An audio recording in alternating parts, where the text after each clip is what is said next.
வணக்கம். எழுந்திருப்பது இலங்கையின் முதல்தர செய்தி வழங்குகிற நியூஸ் ஃபர்ஸ்டின் மதிய நேர பிரதான செய்தி அறிக்கையுடன் சர்வதேசத்தின் பல பாகங்களிலுமிருந்து சக்தி குளோபலோடாக இணைந்திருக்கும் உங்களை சந்திப்பதில் மிகுந்த மகிழ்ச்சி. விரிவான செய்திகளுக்கு செல்லும் முன்னர் முதலில் தலைப்புச் செய்திகள்.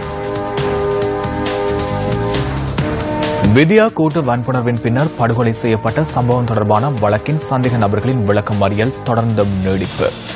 ஏறாவூரில் இரட்டை படுகொலை வழக்கின் சந்தேக நபர்கள் 6 பேரும் தொடர்ந்தும் விளக்கம் அறியலில். புத்தளம் சின்னப்பாடு பகுதியில் ஹெரோயினுடன் ஒருவர் கைது. ரஷ்ய வெளியுறவு அமைச்சருடனான சந்திப்பில் பயங்கரவாதம் மற்றும் விமான பாதுகாப்பு பற்றிய முக்கிய தகவல்களை பகிர்ந்து கொண்டது முற்றிலும் சரி என அமெரிக்க ஜனாதிபதி டிரம்ப் வலியுறுத்தினார்.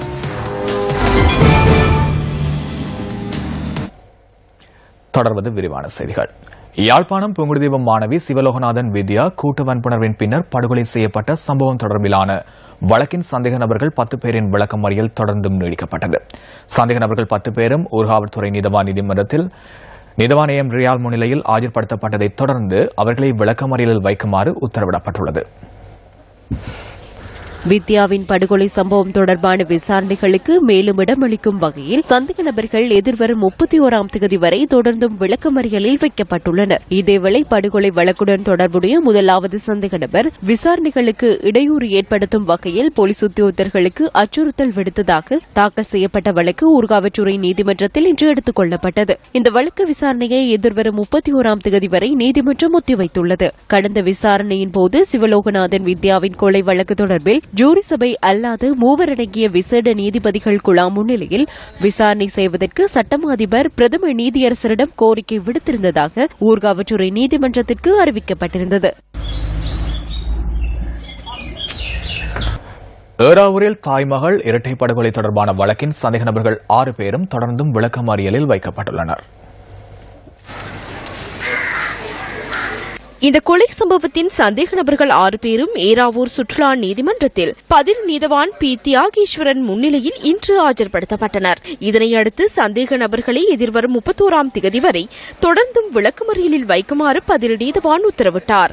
ஏறாவூர் முகாந்திரம் வீதியில் உள்ள வீடொன்றினுள் 56 வயதான NM சித்தி உசைரா மற்றும் அவரது மகளான 32 வயதான ஜெனிட்டா பானு மாக்கீர் ஆகியோர் பொல்லால் அடித்து படுகொலை செய்யப்பட்ட நிலையில் சடலங்களாக மீட்கப்பட்டிருந்தமை குறிப்பிடத்தக்கது. யாழ்ப்பாணம் புத்தூர் சந்தி பகுதியில் வாள்களுடன் கைது செய்யப்பட்ட 5 சந்தேக நபர்களும் விளக்கமறியலில் வைக்கப்பட்டுள்ளனர். சந்தேக நபர்களை சாவகச்சேரி பதில் நீதவான் கே. கணபதி பிள்ளை முன்னிலையில் நேற்று ஆஜர்படுத்திய போது இந்த உத்தரவு பிறப்பிக்கப்பட்டுள்ளது. இதன் பிரகாரம் எதிர்வரும் 28ஆம் தேதி வரை சந்தேக நபர்களை விளக்கமறியலில் வைக்குமாறு நீதவான் உத்தரவு பிறப்பித்துள்ளார். அத்துடன் எதிர்வரும் 24ஆம் தேதி சந்தேக நபர்களை அடையாள வகைக்கு உட்படுத்துமாறும் நீதவான் உத்தரவு பிறப்பித்தார். கொடிகாமம் போலீசாருக்கு கிடைத்த இரகசிய தகவலின் பிரகாரம் முச்சக்கர வண்டியில் சென்று கொண்டிருந்த 5 சந்தேக நபர்கள் நேற்று முன்தினம் மாலை கைது செய்யப்பட்டிருந்தனர். அத்துடன் சந்தேக நபர்களிடமிருந்து 2 வாள்களும் போலீசாரால் கைப்பற்றப்பட்டுள்ளன.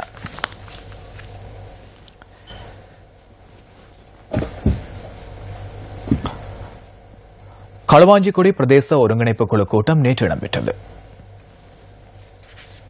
இந்த மதுபான தொழிற்சாலையை ஒரு அமைச்சர் பார்வையிட்டு போறாரு என்று சொல்லி, ஆகவே அந்த யார் அமைச்சர் அங்க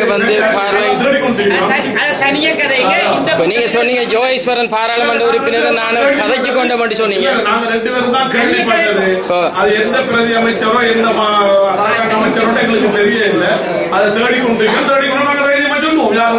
ஆனா ஒரு அமைச்சர் பார்வையிட்டு போயிட்டு அந்த இடமெல்லாம் பார்த்துட்டு போனதாக கேள்விப்பட்டாங்க. அப்ப இப்படி எல்லாம் அந்த பிரச்சனை இருக்கு. அப்ப நாங்க எவ்வளவு கதைச்சது வந்துகிட்டு, எனவே இதுக்குள்ள உள்ள பிரச்சனை நாம தான் மக்களுக்கும் அதிகாரிகளுக்கும் விளக்கத்தை பிரிச்சு கொடுக்கணும். அப்ப இதை நாங்க வேறு வகையில நாங்க செஞ்சு கொடுக்கக்கூடிய வழிவகைகளை தேடணும்.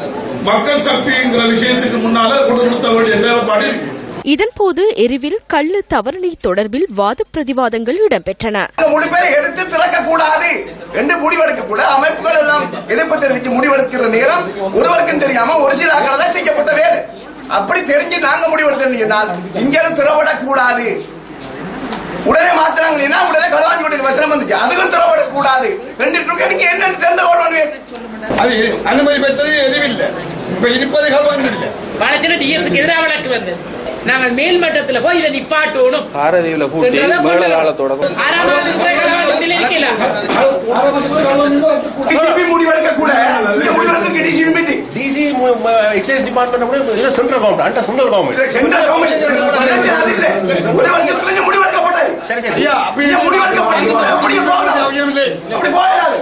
நாங்க இந்த கூடி முடிவெடுக்க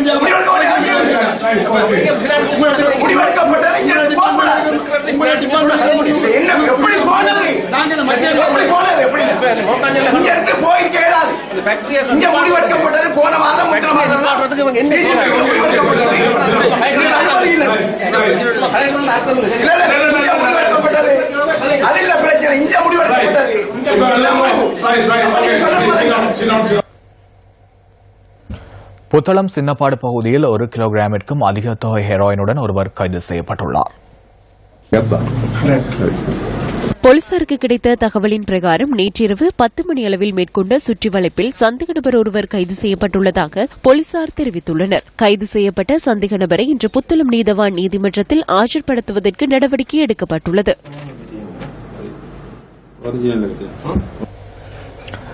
புத்தளம் ஃபாத்திமா மகளிர் கல்லூரியில் நேற்று நடைபெற்ற பரிசளிப்பு விழாவில் கலந்து கொண்ட கல்வி ராஜாங்க அமைச்சர் ராதாகிருஷ்ணன் இவ்வாறான கருத்தினை பதிவு செய்தார்.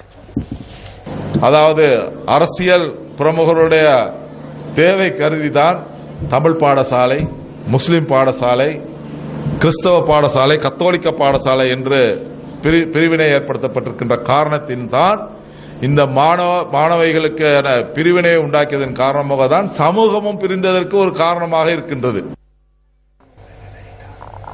மாத்தறை அத்தப்பதுகந்த வீதிக்கு காப்பற்றிடும் பணி நேற்று தினம் ராஜாங்க நிதி அமைச்சர் லட்சுமண யாப்பா தலைமையில் ஆரம்பித்து வைக்கப்பட்டது.